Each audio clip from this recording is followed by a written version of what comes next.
Merci, merci, cher collègue. La parole est à Monsieur Vincent Thébault, Horizon et Apparenté.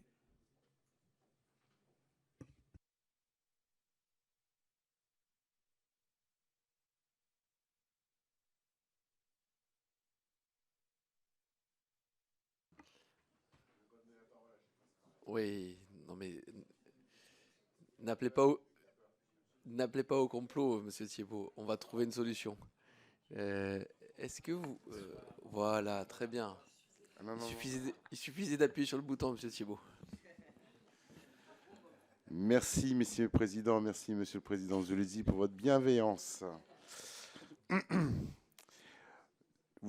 Cela a été dit, la gestion des déchets est un élément essentiel, notamment dans la transition écologique. C'est à ce titre que nous avons œuvré à travers la loi AGEC, que ce soit pour structurer les filières, notamment pour favoriser aussi la collecte, le réemploi, le recyclage, mais aussi la durabilité des produits, vous l'avez souligné.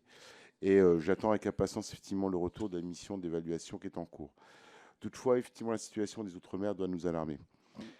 15%, ça a été dit, 67% des déchets ménagers sont enfouis en Outre-mer contre 15% en France métropolitaine.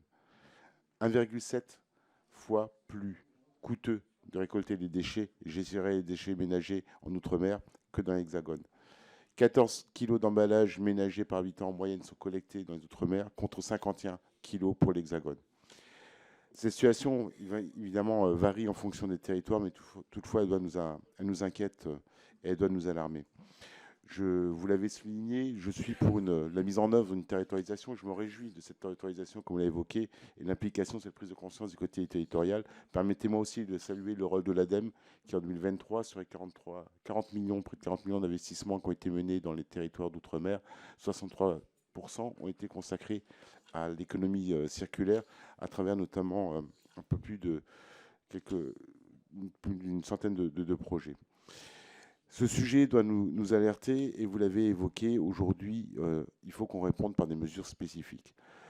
À travers vos propos, ce que j'aimerais bien savoir, c'est quelles sont, selon vous, les dispositions spécifiques, réglementaires, législatives ou moyens qu'il faut mettre en œuvre pour être à la hauteur de rendez-vous et de l'obligation que nous avons envers nos Outre-mer, qui sont, d'une part, il ne faut pas que ce soit les oubliés, effectivement, la transition écologique française. Il faut soit aussi à la hauteur des biodiversités, comme ça a été exprimé, ces territoires, aujourd'hui, nous avons une biodiversité très riche, il y a des enjeux aussi sanitaires et environnementaux, et surtout, c'est la vitrine de la France, et qu'on soit en cohérent sur les propos que nous tenons au niveau international. Je vous remercie. Merci, chers collègues, pour le